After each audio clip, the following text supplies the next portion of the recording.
Guys, so I was asked to do a recap of tonight for everyone who couldn't join, and my lesson was on encouragement and leading, and it kind of talked about Peter as well and his act of faith and growth and becoming a leader. And you can find a bunch of Peter's stories in Luke 5:1-11. That's when he was called to be a leader. And Matthew 14:22-33 is another story of Peter. And Matthew 16:13-18 is another great story of Peter, talking more about his proclamation and his faith. Some encouraging verses. If you're ever questioning about leading, and you're scared to, and you're not sure if you're really up to it, and if you're not sure, like, if this is really what God's calling you to do, I suggest reading Isaiah 41:10, which is tell us there's no need to fear. God's got us, and he'll guide us through anything that is for his plan.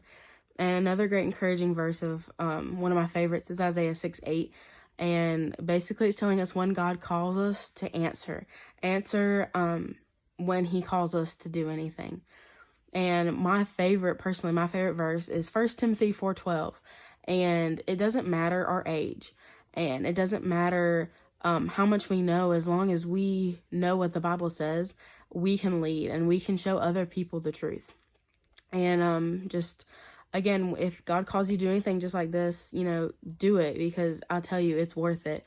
It's worth to know that you're encouraging another person like yourself, younger or older or the same age, that you're encouraging them to do God's work just by stepping out in your faith, just like Peter did. Just like Peter walked on that water, you can walk out and teach a young group like this. Not even this group, it can be a group of your friends, and it's just that extra step. And I just wanted to tell what is a leader. Sorry for the shaky camera. A leader has to learn first. Like Peter, he followed along with Jesus side by side, and he allowed God to open his eyes and ears.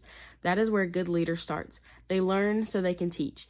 You have to have that starting point. You're not born knowing everything, and you'll never know everything. So don't let that worry you. But we just have to allow God to open our eyes and ears and allow us to listen to what he's got to say so that we can teach others what he says to us. Hope y'all enjoyed. And just remember, just step out, listen to God, and do what he says.